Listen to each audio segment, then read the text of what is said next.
नमस्कार। आप देख रहे हैं संतोष पाठक। मैं हूं आपके साथ शिव कुमार। मेरे साथ हैं संतोष पाठक जी। स्वागत और अभिनंदन। बहुत बहुत धन्यवाद शिव जी। और एक बड़ी खबर के साथ हाजिर हुए हैं और उसके पहले थोड़ा सा एक डिस्क्लेमर भी लगा देता हूँ। कई बार कुछ घटनाक्रम ऐसे होते हैं जिसको हम लोग भी समझ नहीं पाते। भाई रिपोर्टर रहे में बहुत सारी चीजें समझ में होती है, लेकिन कुछ चीजें छूट जाती हैं। कल मैं वैसे वीडियो कर भी नहीं पाया दोपहर के बाद, लेकिन आज जो चीजें निकल कर सामने आई फिर मुझे समझ में आया कि भैया कुछ ना कुछ तो होने वाला था। मोदी को लग गया था कि अमेरिका से उनका माय डियर फ्रेंड जो संदेशा भेजने वाला है, उसके बाद यहां से आवाज उठेगी भाजपा के अंदर से कि आखिर कब तक हम इनको बर्दाश्त कर पाएंगे, आखिर कब तक हम इनको प्रधानमंत्री बनाए रख पाएंगे। अब इनको हटाना चाहिए, बदलाव करना ही चाहिए। लेकिन उससे पहले ही, क्योंकि किसी को पता है हो या ना हो, लेकिन प्रधानमंत्री को तो पता था, तो उससे पहले ही प्रधानमंत्री ने एक बड़ा मैसेज दे दिया इस देश के सबसे बड़े राज्य उत्तर प्रदेश के मुख्यमंत्री योगी आदित्यनाथ को।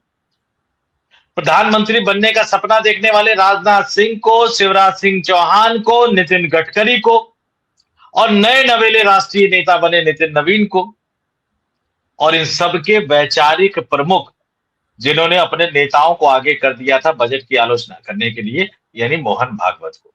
खबरदार, सोचना भी मत मुझे हटाने के बारे में, और टाइम फ्रेम भी बता दिया। बड़ी खबर के साथ हाजिर हुए शिव जी। वो प्रधानमंत्री का वो एक्सक्लूसिव बयान भी आपको सुनवाएंगे, और शिव जी शानदार अंदाज में शुरुआत भी करेंगे कि भैया कुर्सी पर ऐसा बैठ गए मोदी जी, फेविकोल का जोड़ लगा के, कि वो कह रहे ना ना ना ना ना, ना सब कुछ मांग लेना मुझसे। देश मांग लो, जमीन मांग लो, सरकारी कंपनियां मांग लो, फैक्ट्रियां मांग लो, किसान मांग लो, 144 करोड़ भारतीयों के हित को मांग लो, लेकिन ये कुर्सी मत मांगना जिस पे मैं बैठा। तो हमेशा की तरह शुरुआत शिव जी अपने शानदार अंदाज में करेंगे। जी शिव जी। देश में एक चर्चा थी कि कभी तक कोई आदमी राजनीति में रह सकता है, वो हाथ पांव से स्वस्थ हो, वो चलने फिरने लायक हो। तो अब तक कोई ऐसी चीज नहीं आई कि वो रिटायरमेंट को घोषित करे। एक जमाने में के सुदर्शन जी आरएसएस के चीफ बने, तो उन्होंने देखा कि हाथ पांव चलाने लायक नहीं रहते, तब भी आरएसएस के प्रमुख बने रहते हैं। और उससे आम नागरिक सफर करता है, जिसे विश्वास है कि हम कभी आरएसएस की चीफ पर पहुंचेंगे, कभी देश के प्राइम मिनिस्टर बीजेपी की जगह होंगे, कभी हम बीजेपी के अध्यक्ष बनेंगे। तो ये परंपरा तोड़ने के लिए उन्होंने कहा कि 75 के बाद बीजेपी और आरएसएस के किसी भी जिम्मेदार पद पर कोई नहीं रहेगा। क्योंकि दो चीजें हो रही थी, एक तो आरएसएस का अध्यक्ष नहीं बदल पा रहे थे, और बीजेपी की जिम्मेदारी अटल बिहारी वाजपेयी और लाल कृष्ण आडवाणी से इतर उतर नहीं जा रही। अब बाद में भी बीजेपी के अध्यक्ष कई बन गए, लेकिन बीजेपी की जो मोहर थी वो अटल आडवाणी के आवाज से ही लगती थी। अब 14 में प्रधानमंत्री नरेंद्र मोदी ने शपथ ग्रहण कर लिया। जब शपथ ग्रहण किया तो उन्हें पता लगी कि हमारे शपथ ग्रहण से पहले भी इन 75 वर्ष के लोगों ने, नेताओं ने हमें जीना हराम कर दिया। आपने देखा होगा मुरली मनोहर जोशी तो अड़ गए थे कि हम बनारस सीट ही नहीं खाली करेंगे, निर्दलीय लड़ जाएंगे। फिर उन्हें समझा बुझाकर कानपुर तक लाया गया, और वो कानपुर से सांसद बने। वो उनका अंतिम चुनाव था, 19 के बाद उन्हें टिकट नहीं मिली। उसी दौरान आडवाणी को भी गांधीनगर से उनका अंतिम चुनाव था, फिर उन्हें टिकट नहीं मिली। जब इन दोनों को उन्होंने 75 वर्ष का वो जिन्न जो बंद था के सुदर्शन वाला, किसी ने नहीं खोला, मोदी जी ने आके झट से बक्सा खोला, जिन्न बाहर, और जिन्न ने एक ही झटके में बीजेपी के नामी गिरामी लोग सब दर्शक मंडल में भेज दिए। सबसे पहले लाल कृष्ण आडवाणी, मुरली मनोहर जोशी, जसवंत सिंह, यशवंत सिन्हा, तमाम ऐसे नेता रहे। बाद में उसके 2-4 साल बाद कलराज मिश्रा, रमापति राम त्रिपाठी, और भी कई दर्जनों नाम हैं। ये तो मुझे वो नाम है जो याद है। अब इसके बाद अब चक्र तो चलता रहता है, चक्र रुकता किस पर है। अब चक्र पूरा हो गया प्रधानमंत्री नरेंद्र मोदी का और आरएसएस प्रमुख मोहन भागवत। दोनों आदमी 2025 के सितंबर में 75 वर्ष की आयु पूर्ण कर चुके। दोनों में 8 दिन का अंतर है। मोहन भागवत 8 दिन बड़े हैं प्रधानमंत्री नरेंद्र मोदी से, और बिहार के मुख्यमंत्री नीतीश कुमार 6 महीने छोटे हैं। अब ये मसला आगे बढ़ा, भागवत गर्मी में आए और बोले 75 वर्ष पर पद तो छोड़ना पड़ेगा। मोदी जी ने भाजपा में अपनी टीम से कहा, ट्रोलरों से, कि जरा भागवत जी को संदेश दे दो। भागवत जी की ऐसी खिंचाई हुई, भागवत जी ने अगले प्रोग्राम में कहा कि 75 वर्ष पर कुर्सी छोड़ो न छोड़ो, इस बात की हम कुछ नहीं कहते। शरीर अगर काम करने लायक है तो आगे भी बने रह सकते। प्रधानमंत्री निश्चिंत हो गए। इस देश में बदलाव की लहर की काफी समय बाद लोगों को उम्मीद थी, प्राइम मिनिस्टर बदलेगा, देश का कुछ मिजाज बदलेगा, देश की जो बाहर छीजा लेदर हो रही है और जब जब जहां से ज्यादा आवाज उठती है फिर वहां प्रधानमंत्री नरेंद्र मोदी को जाना पड़ता है, उस राष्ट्राध्यक्ष के चिरौरी करनी पड़ती है, तो थोड़ा सा वहां माहौल ठीक होता है। क्योंकि अभी सदन में जो हुआ वो पूरे विश्व ने देखा, क्योंकि लोकसभा अध्यक्ष ने मोहर लगाई उस पर, वो खतरे में, तो पूरे विश्व में भारत की साख बड़ी ऊंची हुई है इस पूरे प्रोग्राम से। और भारतीय मीडिया उनके इतने ऊंचे प्रतिबिंब बना देता है कि उनके बगल में कोई खड़ा ही नहीं हो पाता। ये कभी भारतीय मीडिया नहीं पूछता कि चौथी अर्थव्यवस्था की चीख चीख कर चिल्लाकर बात करने वाली मीडिया क्या कभी पूछती है कि पर कैपिटा इनकम में हम कहां हैं? पूरे विश्व में 140वें नंबर पर है, 180 देशों की गिनती में 140वें नंबर पर है पर कैपिटा। क्या कभी कहा कि पर कैपिटा इनकम में चौथे नंबर पर क्यों नहीं?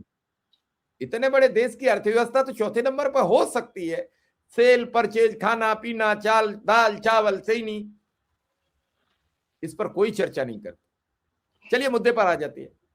उसी दौरान मोदी के खास कहे जाने वाले एक मंत्री हैं पीयूष गोयल साहब, वो एक पोस्ट लिख देते हैं।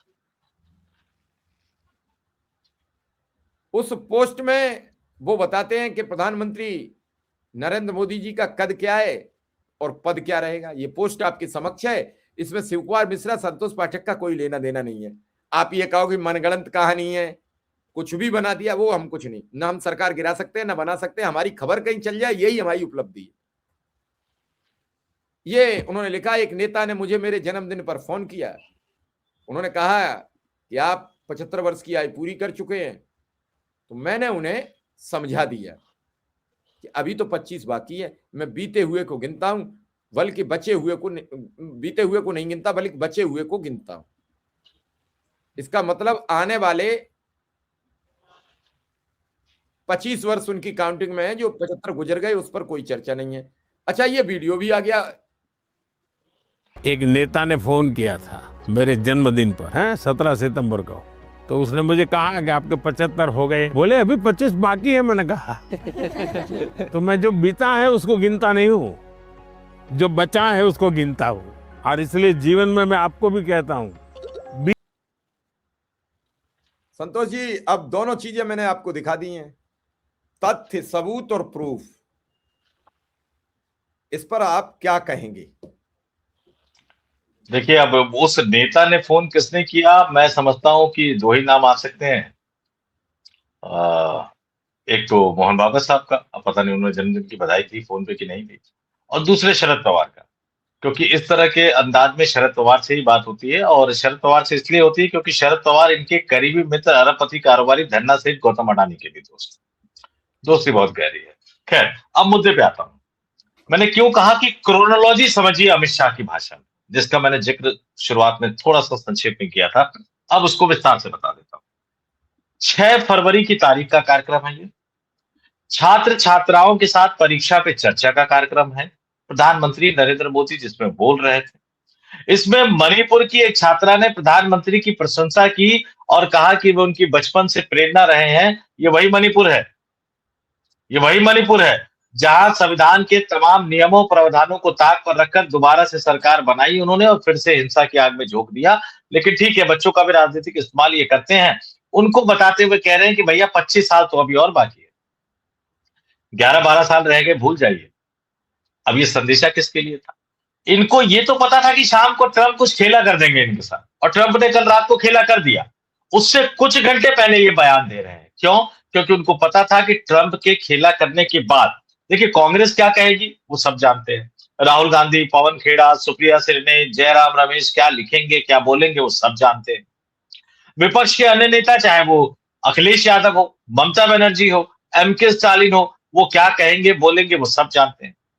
उनकी अपनी सरकार के मंत्रियों पर कितना प्रेशर है, एक जगह से मैसेज टाइप होता है, वो सबको भेज दिया जाता है, मंत्री भी ऊपर नीचे करके उसको पोस्ट करते हैं, नेता भी ऊपर नीचे करके उसको पोस्ट करते हैं, मुख्यमंत्री, डिप्टी सीएम सब उसको वैसे ही पोस्ट करते हैं। ये लगभग लगभग तय था। लेकिन एक सवाल उनके मन में उठा कि भैया अगर कोई समझौते को पढ़ लेगा तो ये तो सोचेगा कि मोदी ने सरेंडर क्यों कर दिया। अब भैया मोदी जी की डिग्री पे सवाल है, लेकिन भाजपा में बाकी लोग बहुत पढ़े लिखे हैं शिव जी। मोहन भागवत बहुत पढ़े लिखे लोग हैं, राजनाथ पढ़े लिखे लोग हैं, शिवराज सिंह चौहान पढ़े लिखे, और इनकी डिग्री पर कोई सवाल नहीं है। तो इनको हिंदी अंग्रेजी तो सब समझ में आती है। तो फिर सवाल उठेगा कि मोदी को ढोएंगे कब तक हम। भैया 27 में आपको यूपी लड़ना है, 27 तो यूपी छोड़िए, अभी आपको पश्चिम बंगाल लड़ना है।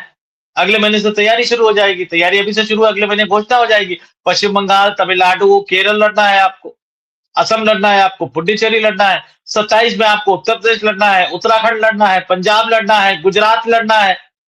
इन राज्यों में चुनाव लड़ना है।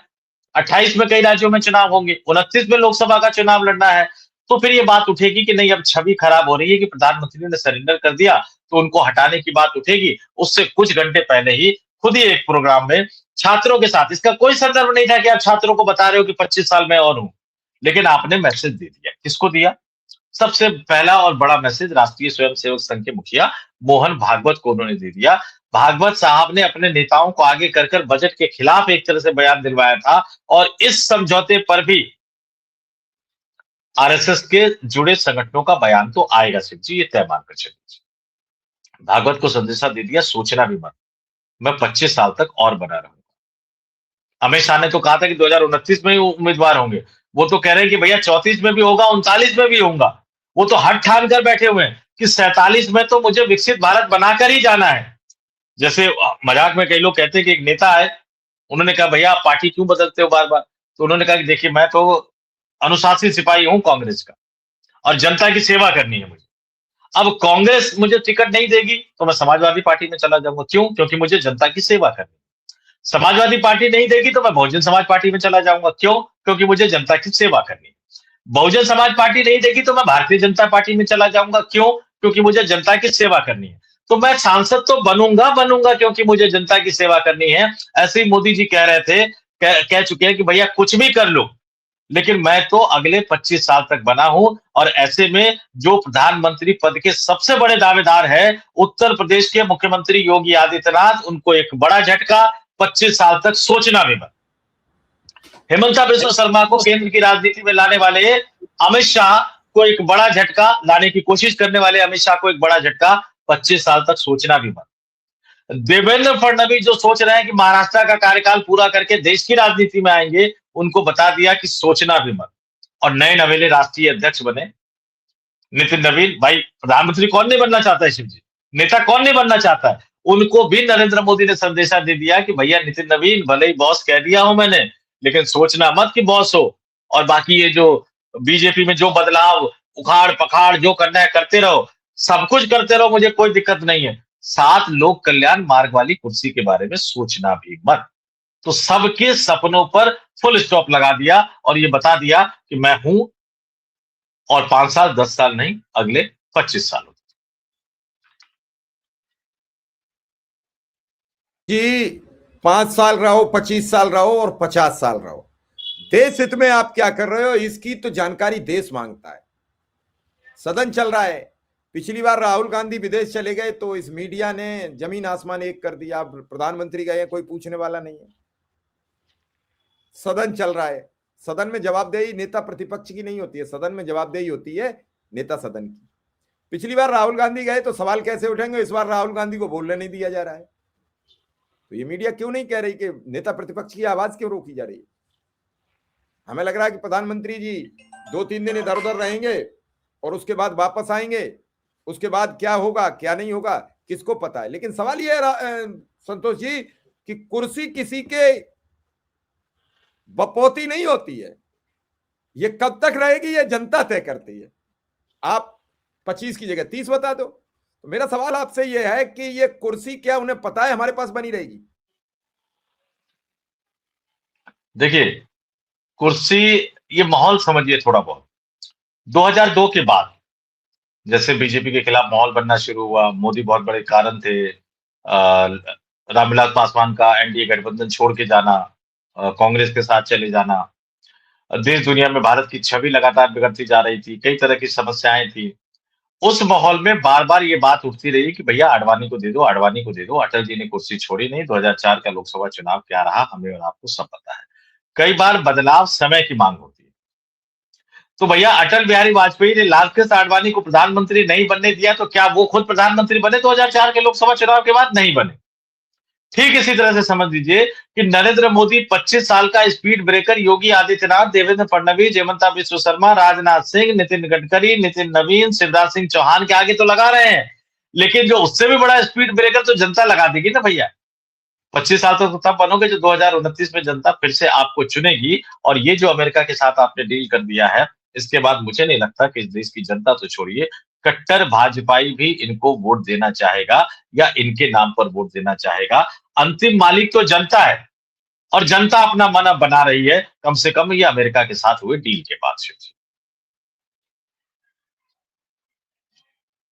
अमेरिका की डील पर तो हम कई मर्तबा बात कर चुके हैं, दर्शकों को जाके वो वीडियो देख लेने चाहिए। लेकिन सवाल यह है कि राजनीति किस ओर जा रही है?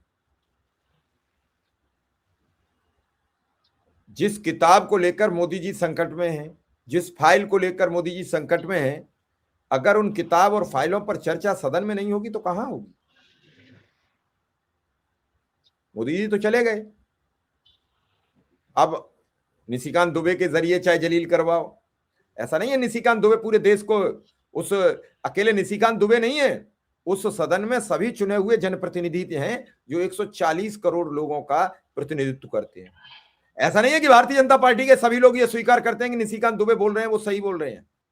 तो फिर किसी और को भी तो लगाया जा सकता है, बार बार निशिकांत दुबे को ही क्यों लगाया जाता है?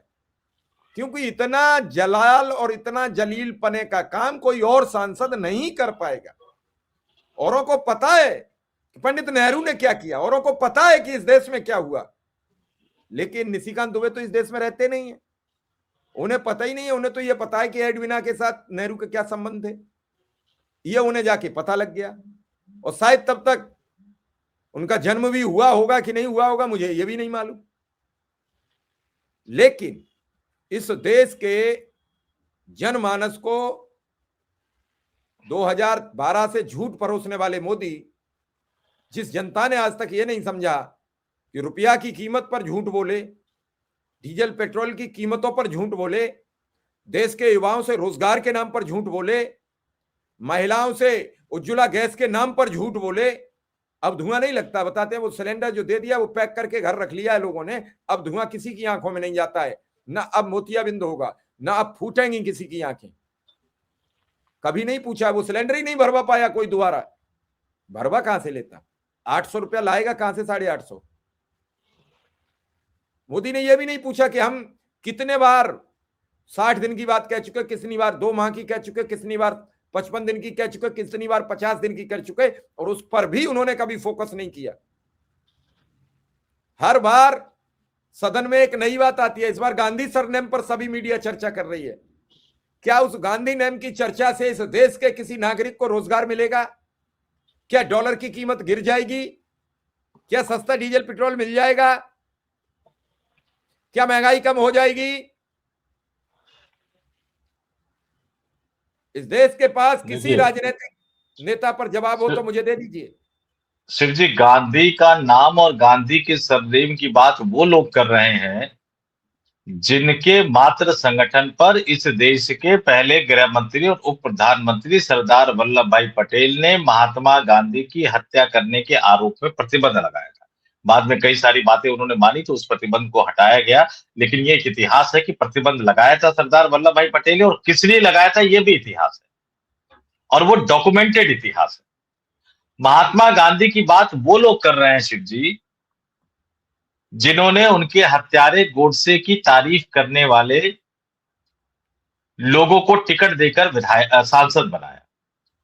महात्मा गांधी की बात वो कर रहे हैं जिस व्यक्ति ने देश का सबसे पहला मतलब प्रधानमंत्री बनते ही सबसे पहले स्वच्छता अभियान के नाम पर महात्मा गांधी को गायब करके सिर्फ उनका चश्मा रहने दिया था, वो महात्मा गांधी की बात कर। लेकिन अब सवाल तो देशवासियों के साथ जो करना था वो तो कर चुके, विपक्षी राजनीतिक दलों के साथ जो करना था वो तो कर चुके। ओम बिरला साहब ने बहुत महान काम कर दिया, इसीलिए शायद सुमित्रा महाजन का टिकट काटा गया था कि वो स्पीकर जब तक वो रही वो ऐसा काम नहीं कर सकती थी, तो वो काम उन्होंने एक तरह से किया, यानी ओम बिरला अपनी उपयोगिता साबित कर चुके हैं। अब भाजपाइयों को एक तरह से सीधे सीधे आईना दिखा दिया मोदी साहब ने, योगी आदित्यनाथ को और बाकी तमाम दावेदारों को, कि मैं ही नेता हूं, मैं ही नेता रहूंगा, मैं ही प्रधानमंत्री रहूंगा, भले ही मैं भारत के हितों के साथ समझौता करता रहूं, अपने दोस्त को बचाता रहूं। और इससे भी बड़ा सवाल है, देशवासियों को जानकारी देना तो छोड़ दीजिए, सांसदों को जानकारी देना तो छोड़ दीजिए, अमेरिका के साथ जो समझौता हुआ, क्या इसकी जानकारी उन्होंने अपने कैबिनेट के मंत्रियों को दी है क्या? क्या कैबिनेट की बैठक बुलाई गई थी क्या? क्या कैबिनेट के मंत्रियों को पता है क्या? विदेश मंत्री अमेरिका में होते हैं जयशंकर, उनसे डील के बारे में पूछा जाता है, वो कहते हैं मुझे नहीं पता, आप पीयूष गोयल से पूछो।